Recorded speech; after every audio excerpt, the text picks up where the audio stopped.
Carol Hatfield. Carol lives in Detroit, single mother, decided that she wanted to go into her own business, did not have enough money to do it. She wanted to have a health food store. She sold her car and used the money to start in a little storefront, a little hole in the wall.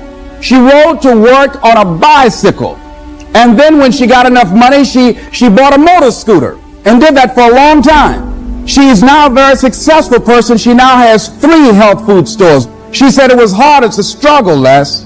She said, but I did it. She said, I made the commitment to do it, and I did it. Why is it that people are frightened by commitment? Because when you say the word commitment, that intimidates a lot of people. Why? Because it means you have to deliver. So most people, you ask them, hey, look here, I'd like for you to do this. They'll say, I'll try. I'll try means that is my escape clause. When I don't come through, it's really a polite no. I don't have the courage to tell you no, so I'll tell you I'll try. Hey, look here, I need you to come to this meeting. I'll try. I said, what do you mean? You're going to lean toward the meeting? Try and sit down. You either do or you don't. Try and take this pencil out of my hand. You either do or you don't. There's no such thing as try. So most people like to use that language. They don't want to commit themselves because commitment means, among many things, no excuse is acceptable. That's what it means. No excuse. That if you decided that you're going to do this, if it becomes hard, then do it hard. If it's difficult, so what? If it's inconvenient, so what? See, a lot of people made a commitment to come here tonight, but they looked outside and said, it's raining. The temperature dropped. It's cold outside. And they decide to give up on their commitment. And that's how people do about their dreams. They don't honor their commitment to themselves. Let me tell you what happens when you don't keep your commitment. Number one, it begins to deplete your self-esteem and it erodes your self-image. It weakens your faith in yourself. You don't feel good when you don't keep your commitments. The other thing is that you begin to develop weak relationships with people. People begin to realize they can't depend upon you. They can't rely on you because you won't keep your word. You've established that kind of reputation. Just think, what would your life be like if you decided to keep your commitments? What will all of our lives be like if we decided to keep our commitments? That we decided to do the things that we said that we were going to do. That we wouldn't even speak it unless we were going to do it. If we decided just for a week, just see what your life can be like. Just let's do it for a commitment to make it a 7-day commitment that I won't say I will do anything unless I'm going to do it. And find out what your life will be like. Let me tell you what, if you follow it through, if you keep your commitment to the commitment, at the end of the 7 days, you'll feel strong and powerful. Because by honoring your commitment, each time that you do, that empowers you. Whatever discipline that is required. Whatever it is that you must do. So I'm suggesting, number one, commit yourself to live in the present. I saw the movie, The Dead Poets Society, Robin Williams, and they had a line in there, seize the moment. Many of us are not able to move forward and develop and manifest our greatness because we spend so much time looking back or worrying about the future. Seize the moment. See, you cannot go into the future and manifest your greatness when you have various things in your life that's blocking you. Let's look at how we can begin to keep our commitments. Remembering what Dr. Robert Anthony said about results. When you keep your commitments, you're able to produce some different kinds of results in your life.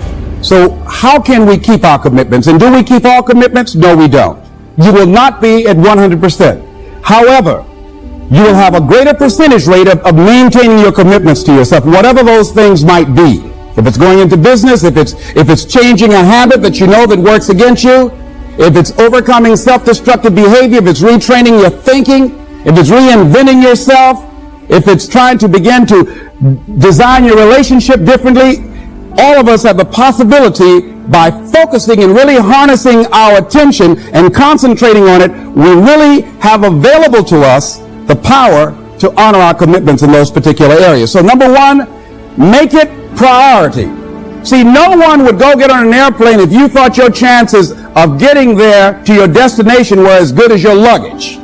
See, and I say the reason that you will reach your destination more times than your luggage will is because the airline, and I'm glad that they do, has made it a priority to move the human beings from one point to the other safely, not send you off to Boston or someplace with your luggage. So I'm not really upset when my luggage doesn't show up. I'm glad they delivered me because they've made me a priority. See, they have made delivering you to your destination important. So if you want to honor your commitment, whatever you decide that you're going to do, make sure you make it important. Make sure it is priority. Keep it before you. The other thing is, whatever that you want to do, whatever you want to begin to create and beginning to manifest your greatness and strengthening your level of commitment, and it's really exercising your will. Find something that you want to do on your goal, one action step, but make sure it stretches you, that it challenges you, but it's doable, that you can do it. This year I decided that I was going to exercise. So I started out doing just 10 setups and 10 push-ups. I know I can do that and not get upset about it. I can do that without thinking. So I started out small. Now I'm up to 50, but if I try to do 50 starting out, I wouldn't still be doing it. So I started doing it in manageable segments. Do that. And that strengthens your will. So my commitment now is strengthened and fortified by the activity of actually doing it. So now I can expand and build from there. When I decided to begin to manage my money differently, and I started saving 5% of my money, then I increased it to 10%. Then to 15%. So now I have disciplined myself to live off 75% of my income. I took discipline to do that, but I started watching how I was spending my money. I started keeping a log and following myself. So you want to begin to find something that is manageable, that you know that you can do. The next thing, in beginning to keep your commitments to yourself, have some friends that will hold you accountable, that won't let you off the hook, that won't tolerate anything less than the best from you. People that will support you in this new way of being, in this new state of consciousness. The other thing is important is have a contingency plan. See, many times when you make a commitment to do something, there are some other variables that will happen that you can't control or you perhaps did not think about. So you want to have some other plans going on. You want to become creative.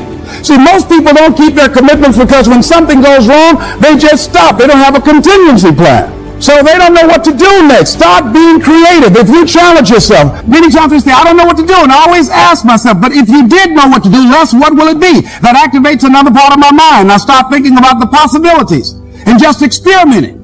But many of us just stop dead in our tracks. I don't know what to do. You do know what to do. You got genius in you. Challenge yourself, push yourself, make yourself come up with something. Use your imagination. And what you will find is that you know more than you realize that you know. That you're more creative and more resourceful than you realize that you are. And as you do that, the more you do it, the easier it will become. At first, it's going to be a struggle.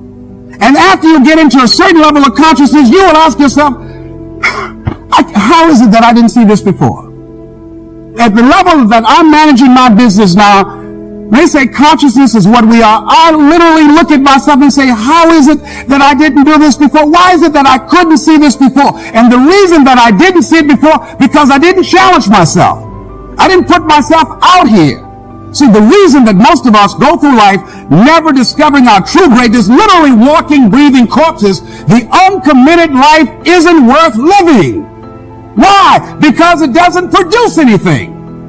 See, you only make things happen. Your life only counts. You only make a difference when you are committed. When you make a commitment with your life. That's the people that make a commitment with their lives. The people that make a commitment to their customers. The people that make a commitment to their families, to their relationships, are the people that make the greatest impact in life. What is commitment? Commitment is the salesman who says, look here, I'm going to make $1,000 today and I'm not going home. You can turn the lights out. The janitors could be here running the vacuum cleaner. I'm not leaving here till I do it. I used to be a door-to-door salesman. I had X number of TVs. I had a minimum amount that I knew I had to sell every day in order to provide for my mother, who was ill at the time, who had lost her job at the M&M cafeteria because of arthritis. And I said, I'm going to go door to door, and sometimes I would not come home until 1 o'clock at night, knocking on people's door, people closing. What do you want? Would you like to buy a nice working month's television set, no money down? No! What about an Emerson TV? No! Thank you very much. Do you know anybody else that would be interested? No! Thank you very kindly. Knock on another. Hello?